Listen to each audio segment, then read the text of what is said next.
Iraan sulges oma õhuruumi just siis, kui Trump tühistas selle nädalavahetuse reisi, jättis oma poja pulma minemata ja naasis Valgesse Majja selle kriisi kõige plahvatusohtlikumal hetkel. Sel laupäeval 2026. aasta 23. mail piiras Teheran lendusid Iraani õhuruumi lääneosas. Tundlik piirkond igasuguse rünnakustsenaariumi korral, mis tuleb Iisraeli, Iraagi või Ameerika baaside suunast Lähis-Idas. Samal ajal kui Washington arutas uusi võimalusi režiimi vastu. Trump ei käsitlenud seda kui tavalist päevakorda. Ta loobus kodust eemal veedetavast nädalavahetusest, teatas, et jääb Washingtoni riigiasjade tõttu ja jättis poliitilise sõnumi õhku. Kui Iraan on tõesti nii kindel, siis miks ta oma õhuruumi tühjendas? Kui Trump ei valmista tõsist vastust, siis miks ta isegi pereürituse ära jättis, et Valges Majas olla? Ja kuidas Teheran kavatseb Ameerika Ühendriike hirmutada, kui režiim ise juba käitub nii, nagu ootaks järgmist lööki? Ma räägin sulle sellest kõigest kohe, aga praegu tahad sa kindlasti kanalile tellijaks hakata, et olla hästi informeeritud. Reaalajas teave parima ajakirjandusliku kvaliteediga, mida kunagi nähtud. Usaldusväärsuse standard, Milson Alves. Trump ei muutnud mitte ainult päevakorda, vaid loobus ka nädalavahetusest, mis pidi toimuma väljaspool Washingtoni, sealhulgas Donald Trumpi juuniori ja Bettina Andersoni pulmas Bahama saartel. Reuters teatas, et president viitas kiireloomulistele valitsuskohustustele, et jääda Ameerika pealinna, samal ajal kui muud allikad märkisid, et otsus tuli keset läbirääkimisi Iraani ja Iisraeli teemal. Tegelikult on poliitiline kuvand tugev. Samal ajal kui Teheran sulgeb õhuruumi, tõmbub Trump Valge Maja juhtimiskeskusesse ja teeb selgeks, et see teema on nüüd presidendi laual esikohal.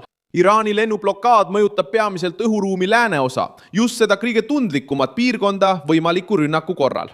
Iisraeli, Iraagi või Lähis-Idas asuvate Ameerika baaside suunast. Piirangud kehtivad sellistes lennujaamades nagu Tabriz, Kermanshah, Avaz, Shiraz, Yazd, Kerman, Kish ja Abadan.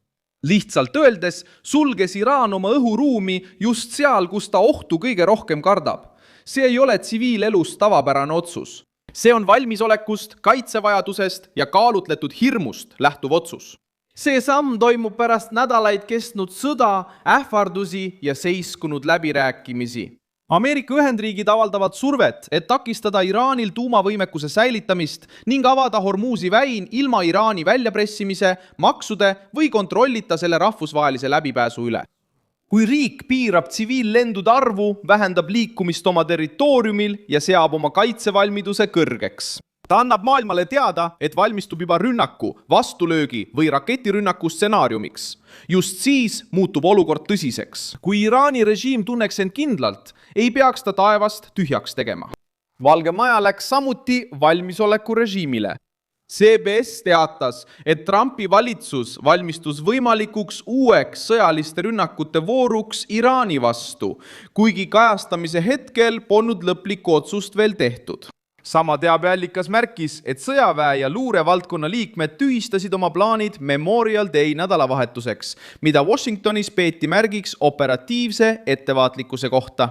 Iraan sulges oma õhuruumi, sest mõistis, et Ameerika surve ei jäänud enam ainult sõnade tasandile, vaid jõudis ka ajakavasse.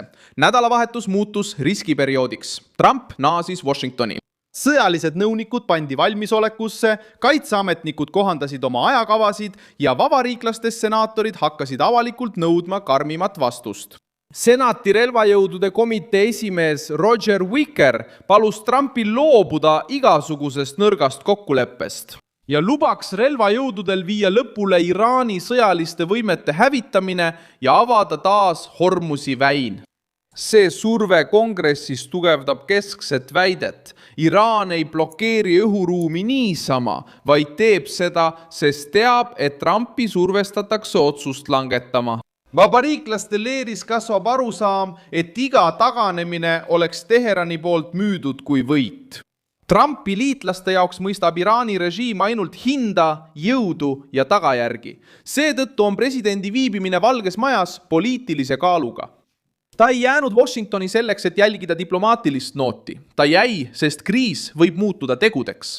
Iraani poolel on arvutus samuti ohtlik. Aga see strateegia paljastab ka nõrkuse.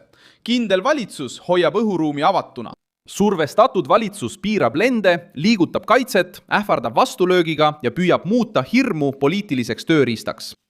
Diplomaatiline vahendus jätkub, kuid ilma tegeliku edasiminekuta. The Guardian teatas, et Katar saatis vahendajad Teherani keset arutelusid Hormuzi taasavamise ja tuumaläbirääkimiste üle. Samas kui ummikseis jätkub seoses merekitsuse kontrolli, rikastatud uraanivarude ja Ameerika nõudmistega. Probleem Iraani jaoks seisneb selles, et Washington on juba tagasi lükanud idee lubada Teheranil käsitleda rahvusvahelist mereteed kui režiimi poliitilist omandit. Õhuruumi sulgemine mõjutab samuti lennufirmasid, reisijaid ja rahvusvahelisi lennumarsruute. Lennukid peavad kõrvale põikama, kulutama rohkem kütust ja vältima ebastabiilseks peetavaid piirkondi. Reuters oli juba näidanud, et sõda Iraaniga põhjustas õhupiiranguid, marsruutide kõrvalekaldeid ja kulude kasvu ettevõtetele, näiteks Air India jaoks. Kui Iraani õhuruum suletakse, ei piirdu mõju ainult Teheraniga. See levib üle Aasia, Pärsia lahe ja Euroopa lennukoridoride. Trump teab, et see majanduslik ja sõjaline surve võib muutuda poliitiliseks eeliseks. Loobudes poja pulma minekust, saadab ta otsese sõnumi liitlastele, vastastele ja ka Iraanile endale. Praegu on prioriteediks Ameerika Ühendriikide julgeolek. Otsusel on tugev sümboolne tähendus, sest see puudutab perekonda, eraelu ja avalikku tähelepanu. President, kes loobub isiklikust üritusest nädalavahetusel, näitab, et Valge Maja käsitleb juhtumit kui riiklikku hädaolukorda. Iraani režiim püüab vastata hirmutamisega. Revolutsioonilise kaardiväega seotud väljaanded ähvardasid taas karmide vastumeetmetega, kui Ameerika Ühendriigid rünnakuid taas alustavad. See ähvardus ei ole suunatud ainult Ameerika baasidele Lähis-Idas, vaid ka Ameerika Ühendriikide liitlaste stabiilsusele piirkonnas. Kuid sellel retoorikal on piirid. Mida rohkem Teheran ähvardab, seda rohkem aitab see Trumpil väita, et sõjaline surve ei ole provokatsioon, vaid ohjeldamine. Iisrael astub sellesse olukorda jõuna, mis ei taha anda Iraanile aega. Samal ajal kui Teheran sulgeb õhuruumi ja Washington vaatab järgmised sammud uuesti üle. Iisrael käsitleb endiselt Hezbollah'd, Iraani rakette ja varustusteid kui otseseid ohte. See suurendab Ameerika otsuse kaalu, sest Donald Trump ei tegele ainult diplomaatilise vaidlusega. Ta tegeleb liitlaste, vaenlaste, sõjaväebaaside, kaubateede ja tuumariskiga kõik ühel ja samal mängulaual. Kõige tundlikum küsimus praegu on aeg. Iraani lennuteade kestab 25. maini, kuid seda tähtaega saab pikendada, kui režiim leiab, et oht püsib. Selliste kriiside puhul loeb aeg.